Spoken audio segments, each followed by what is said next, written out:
여러분 안녕하십니까? 광주 MBC 뉴스데스크입니다.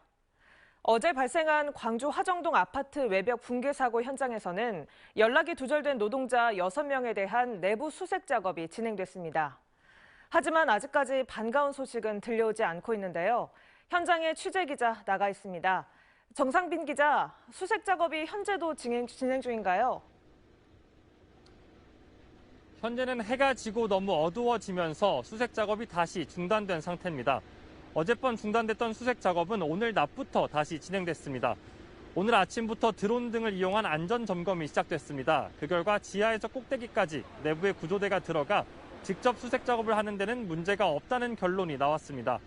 그러면서 오전 11시 50분부터 수색견 6마리와 인력이 들어가 38층까지 내부 수색을 진행했는데요. 건물 내부 26층부터 28층까지 구역에서 일부 구조견들이 약한 특이 반응을 보인 것으로 알려졌습니다. 실종자들이 발견될 수 있을지 기대감이 일기도 했지만 건물 내부에 대형 콘크리트 잔해와 장애물이 너무 많은 데다 붕괴 지점이 벼랑처럼 위험한 상태여서 구조대원이 근처에 접근하지는 못한 것으로 알려졌습니다. 내부 상황이 매우 열악한 상태여서 소방당국은 초대형 크레인을 동원해 잔해를 조금씩 드러내는 방법으로 수색을 진행할 수 있을 것으로 보고 있습니다. 현재는 불안하게 서 있는 타워 크레인도 문제입니다. 현재 건물에 연결된 타워 크레인은 건물과 크레인을 고정하는 브레이싱이라고 하는 부분이 떨어져 나간 상태입니다. 그러다 보니 타워 크레인이 건물 쪽으로 기울어져 있는 모습을 볼 수 있는데요. 높이가 무려 145m에 달하는 이 크레인이 넘어지거나 붕괴돼 2차 사고의 우려가 제기되는 상황이었습니다. 실종자가 있을 것으로 추정되는 구역에 타워 크레인 붕괴 가능성이 있기 때문에 오늘 오전에 진행된 안전 진단에서 크레인을 해체하자는 결론이 나왔습니다. 이를 위해서 내일 전북 군산에서 초대형 타워 크레인이 이곳으로 이송될 예정인데요. 본격적인 해체 작업은 오늘 16일쯤부터 시작될 것으로 보입니다.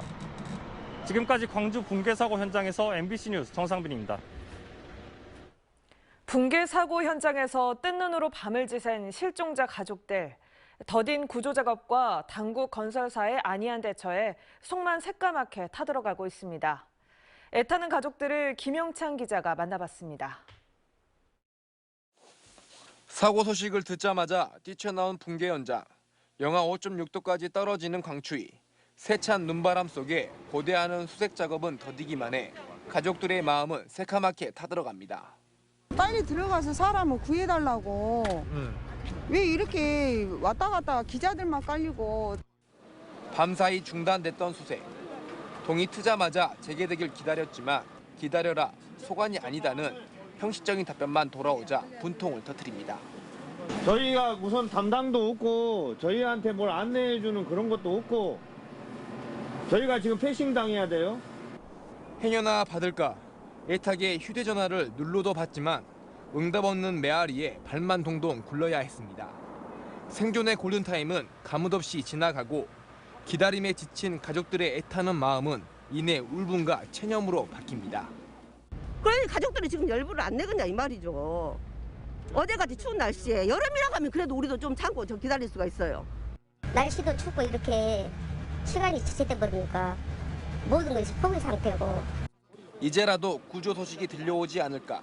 가족들은 당국이 마련해준 임시 거처는 아랑곳 않고 애타는 마음으로 사고 현장을 떠나지 못하고 있습니다. MBC 뉴스 김영찬입니다. 이번 사고는 전형적인 후진국형 사고였습니다. 전문가들은 국내 시공사 순위 9번째인 현대산업개발의 연이은 사고를 두고 해당 기업의 도덕적 해이뿐만 아니라 국내 건설 현장 모두의 문제라고 지적하고 있습니다. 우종훈 기자가 보도합니다. 공사가 한창이던 아파트 콘크리트 구조물이 마치 흙더미가 바스러지듯 아래로 쏟아집니다. 어메, 어떡해. 폭포처럼 쏟아져 내리는 잔해물이 고압 전선을 끊어 붉은 불꽃이 튀어오르고 도심은 삽시간에 희뿌연 먼지로 뒤덮입니다. 싹 쏟아져 버려 있는 거야. 이라고 침대가 이라고 이상 흔들었어. 그냥 지진 난 줄 알았지. 높이 39층의 현대 아이파크 아파트는 작업자들이 옥상에서 콘크리트를 거푸집에 붙는 타설 작업을 하던 중 건물 23층부터 38층까지 외벽과 바닥이 무너져 내렸습니다. 사고의 여파로 주변 아파트와 상가 200여 세대의 전기가 끊겼습니다. 못이 쿵 하고 소리가 나. 이제 불이 다 가본 거야. 텔레비가 꺼져버리고 가스도 가버리고 다 가버리고 밖에 나니까 사람들이 막 난리 막 뛰어내려. 공사장 바로 옆을 지나던 운전자는 지나온 직후 잔해가 쏟아져 간신히 화를 피할 수 있었습니다. 공사 현장 주변 주민들은 이번 사고 이전에도 벽돌이나 잔해물이 떨어지는 등 위험한 순간이 반복됐지만 달라지는 것은 없었다고 주장했습니다. 벽돌이라거나 그런 거 떨어질 수 있겠구나. 한 번씩 이렇게 떨어지는 적도 있긴 있었거든요. 그리고 그냥 이렇게 떨어지는 거고 떨어지겠구나 이렇게 생각했는데. 현대산업개발의 국내 시공사 순위는 9위. 대형 건설사의 공사 현장이었지만 감리와 관리가 제대로 이루어지지 않아 발생한 참사라는 지적입니다. 안전관리 계획이나 안전점검이나 구조 감리를 하면서 이것을 매우 눈으로 정말 눈을 부릅뜨고 확인을 했어야 됨에도 불구하고 이런 것들을 등하시한 거죠. 광주 학동 재개발 현장 붕괴 사고에 상처가 아물기도 전에 또 다시 터진 대형 사고. 예견된 인재를 막지 못한 현대산업개발에 대해 비난이 거세지고 있습니다. MBC 뉴스 우종훈입니다. 정확한 사고 원인은 조사가 좀 더 진행된 후에 밝혀지겠지만 전문가들은 한결같이 콘크리트가 덜 굳은 상태에서 공사를 강행한 게 이번 사고의 근본 원인이었다고 추정하고 있습니다. 외벽을 만들기 위해 올린 대형 거푸집이 타설된 콘크리트의 무게와 강풍으로 인해 무너져 내리면서 붕괴를 촉진시킨 것으로 보입니다. 조현성 기자의 보도입니다. 콘크리트 속에서 쭉쭉 뻗은 채 한데 뭉쳐 있어야 할 철근들이 앙상한 몰골을 드러내고 있습니다. 39층 최상부층에서 발생한 충격에 16개 층에 걸친 천장, 상판과 외벽이 차례로 무너져 내린 사고. 전문가들은 콘크리트가 충분히 굳지 않아 구조물의 안전성이 떨어져 있는데도 골조 공사가 강행되면서 사고로 이어졌다고 보고 있습니다. 통상 겨울에는 콘크리트가 잘 마르지 않아 특수 재료를 쓴다고 해도 2주 안팎의 양생을 거쳐야 하지만 이 같은 수칙이 지켜졌는지는 의문입니다.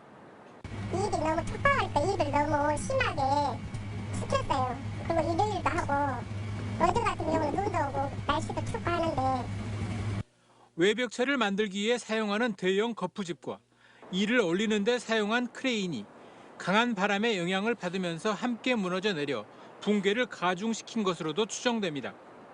근본적인 것은 너무 타이트한 공기 속에서 그 입주 자체를 맞추려고 보니까 안전수칙이나 품질에 대한 어떤 관리를 하지 않고 공사를 하는 중에 이런 사고가 난 걸로 보여져요.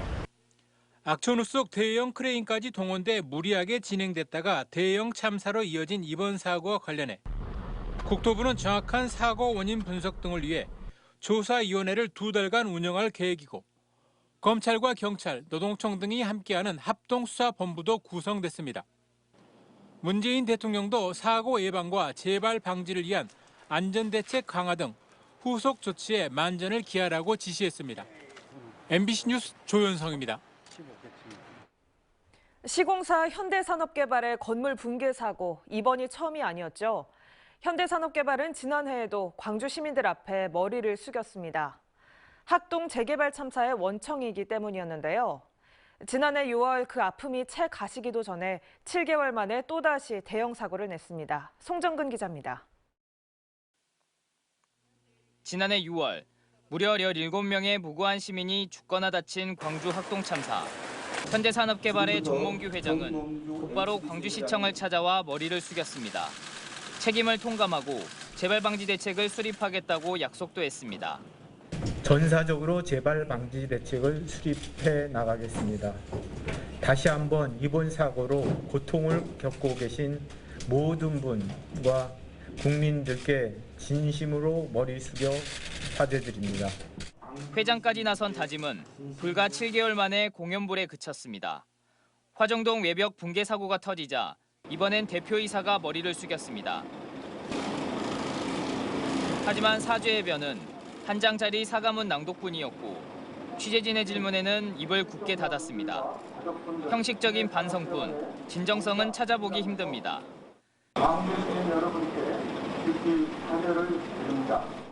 닮은 꼴 학동 참사로 가족을 잃은 시민들은 돈만 생각하는 대기업의 야욕에 분노를 쏟아냈습니다. 이게 뭐 공사입니까? 자기들 이익만 생각하지 안전이나 그런 개념은 전혀 없잖아요. 연거푸 대형 사고를 낸 현대산업개발에 대해 광주시는 관내 모든 건설 현장에서 공사를 중지하라고 명령했습니다. 작업자 6명의 생사조차 모르는 상황에서 고용노동부까지 나서 현대산업개발의 주요 시공 현장에 대한 특별감독을 지시했고 정치권에선 이번 사고 역시 전형적인 인재라며 학동 참사에 이어 또다시 대형 사고를 일으킨 현대산업개발이 마땅한 책임을 져야 한다고 비판했습니다. MBC 뉴스 송정근입니다. 이번 사고와 관련해 현대산업개발은 공사기간이 지연돼 무리하게 공사를 서둘렀다는 주장은 사실이 아니라고 반박했습니다. 현대산업개발은 공사가 빠르게 진행되고 있어 기간을 단축할 필요가 없었고 사고가 난 201동의 경우 최소 12일에서 18일까지 콘크리트 양생 기간을 충분히 거쳤다고 주장했습니다. 광주에서 코로나19 확진자가 나흘 연속 세 자릿수를 기록하는 등 확산 추세가 꺾이지 않고 있습니다. 광주에서는 오늘 광산구 요양시설에서 37명과 초등학교 의료기관 등에서 산발적인 집단 감염이 이어지면서 151명의 확진자가 발생했습니다. 지난 9일 확진자가 100명대를 넘어선 이후 나흘 연속 세 자릿수를 보이고 있는데 전파력이 빠른 오미크론 변이 확진자가 많은 것도 우려를 키우고 있습니다. 한편 전남 지역은 어제 164명의 확진자가 발생했지만 오늘은 35명에 그쳐 확산세가 다소 진정되는 모습을 보였습니다. 안철수 국민의당 대선 후보가 대선 완주 의지를 다시금 밝혔습니다. 광주, 목포, 여수 MBC가 공동 기획한 신년 특별대담에 출연한 안철수 후보는 자신은 당선돼서 대통령이 되려고 나섰다고 말했습니다. 정말 민주주의의 핵심은 책 일부러